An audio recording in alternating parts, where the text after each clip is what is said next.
Paris Musée Olympique. Quand le sport devient art, les œuvres se racontent. Un podcast produit par Paris Musée. Paris Musée Olympique, c'est un pied dans l'histoire de l'art, l'autre dans l'histoire du sport, et le reste du corps immergé tout entier dans une œuvre. Fermez les yeux.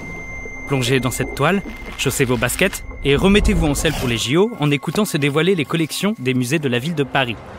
Allez, prêt, prête, partez.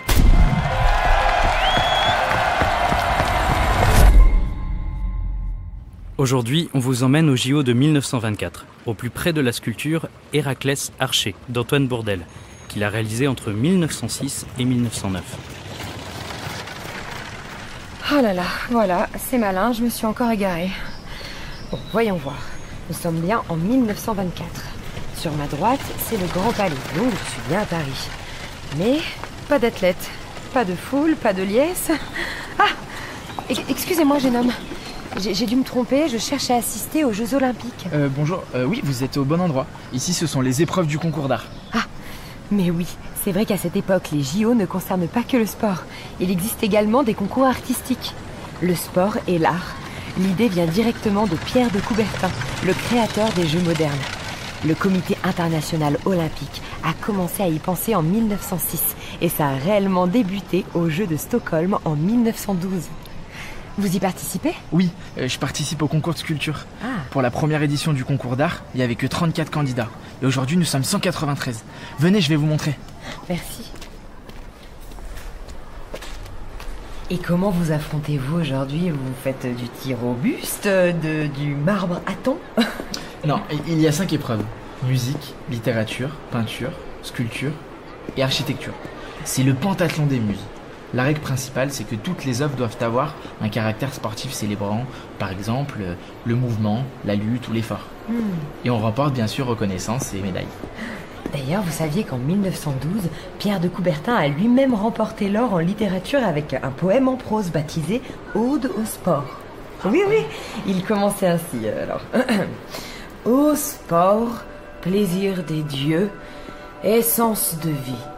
Tu es apparu soudain au milieu de la clairière grise où s'agite le labeur ingrat de l'existence moderne. Oh, regardez là-bas, c'est Antoine Bourdelle. Bourdelle ? Le sculpteur ? Mais qu'est-ce qu'il fait ici ? Il est aussi candidat ?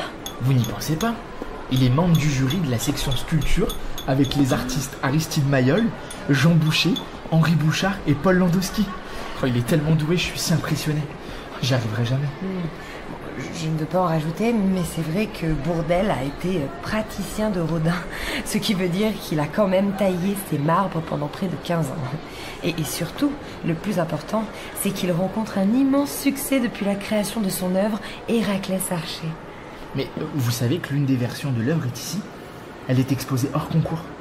Bon, je laisse mon angoisse ici et on va la voir. Ah bah oui, merci. J'ai lu dans la presse qu'il y avait un concours de dessin pour illustrer l'affiche des JO cette année. Vous y avez aussi participé ? Grand Dieu, non. C'était que pour les initiés. Monsieur Bourdelle y a participé, lui. Il a réalisé 36 esquisses à l'aquarelle, tout inspiré de son Héraclès. Mais malheureusement, c'est pas lui qui a gagné, mais l'illustrateur Jean Droit, me semble-t-il. Mais bon, il se murmure par ici que dans quelques mois, il va inaugurer à Toulouse le temple du sport qui abritera une immense épreuve en bronze d'Héraclès Archer.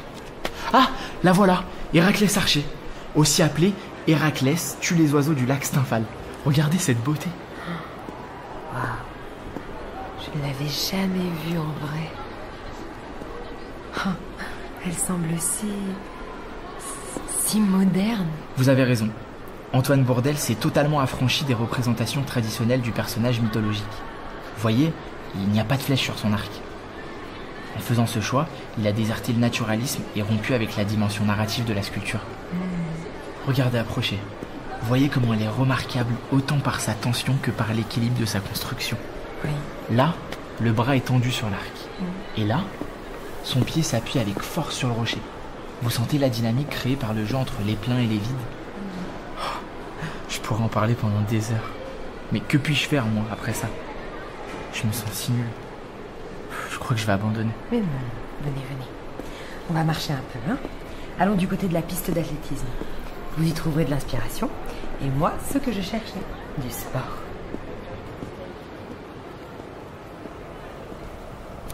Vous connaissez l'histoire d'Hercule et des oiseaux du lac Stymphale? Je sais surtout que Bourdelle en a fait une œuvre formidable. Mais pourquoi dites-vous Hercule et pas Héraclès?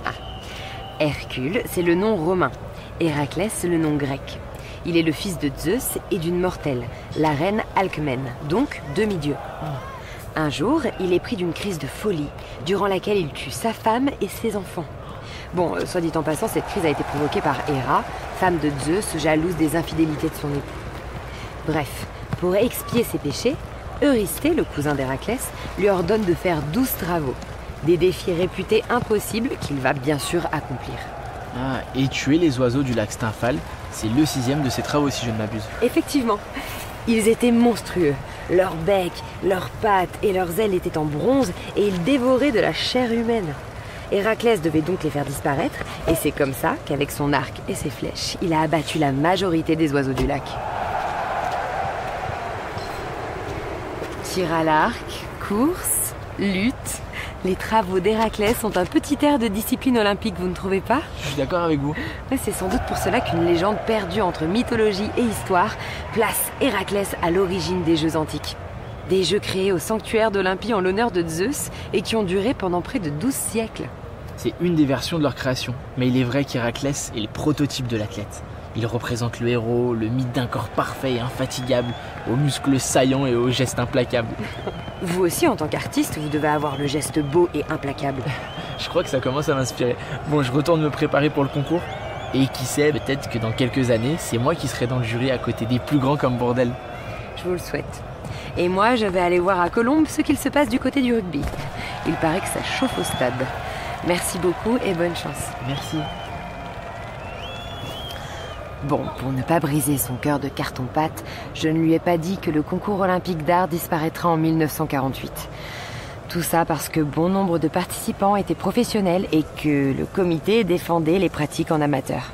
Mais la bonne nouvelle, c'est que dans 100 ans très exactement, les Jeux olympiques reviendront à Paris.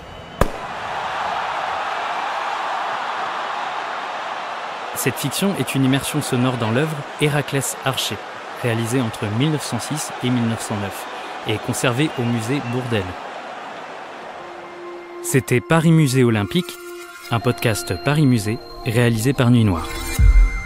Cela vous a plu ? Découvrez les autres musées à travers Paris Musée Olympique.